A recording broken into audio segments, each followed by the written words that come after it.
So lesson 4.7, this time we will talk about solving the radical equations. So let's look at page 78. So a few questions. So whenever we have root x equal to maybe 3 like that, if you want to find out x value, we usually do square. Then x becomes 9. So whenever we have any square x term and square the radical term, then we isolate them and square them.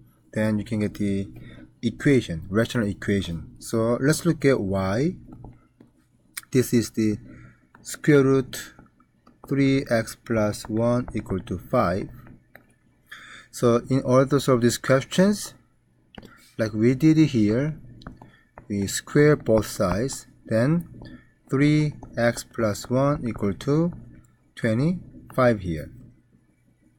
And now you solve for x from here. So minus 1.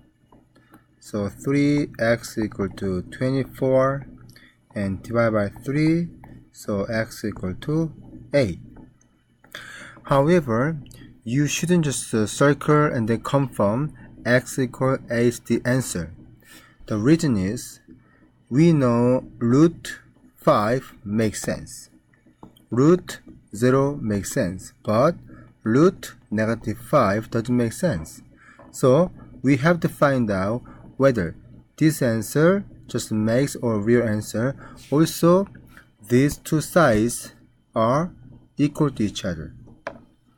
So you need to double check and plug this into x here, and then you need to double check whether that works for this equation.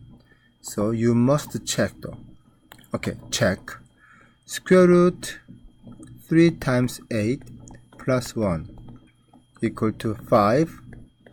We don't know yet, so I put the question mark on the equal sign. Then this becomes square root 24 plus 1. So equal to root 25, which is 5, right? Therefore, x equal 8. Finally, we can say that is the answer. Okay. Another question. Letter AA, which is square root 4x plus 1 equal to negative 5. So we apply the same concept.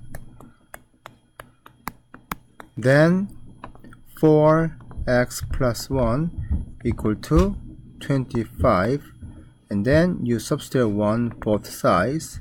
So 4x equal to 24, so divide by 4, so x equal 6. Before circle that's the answer, you must check. So check square root 4 times 6 plus 1 equal to negative 5. We don't know yet.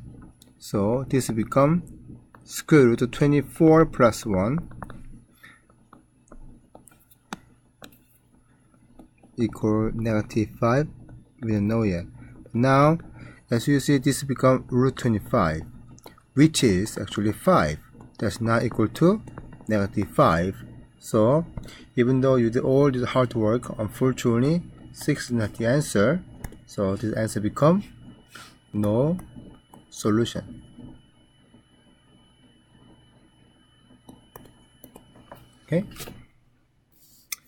Okay, so look at a little bit harder questions,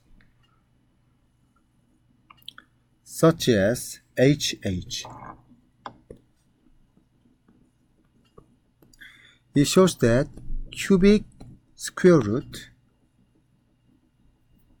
2x plus 7 equal to 3. So before we are talking about square root, but this time we are talking about cubic root. When we do square root case, in order to make a single x, we square them. Then if we have cubic root, then you need to do cube so that it becomes single x. Therefore, you are doing cubic both sides here. Then this becomes 2x plus 7 equal to 27. So subtract 7. Then 2x equal to 20.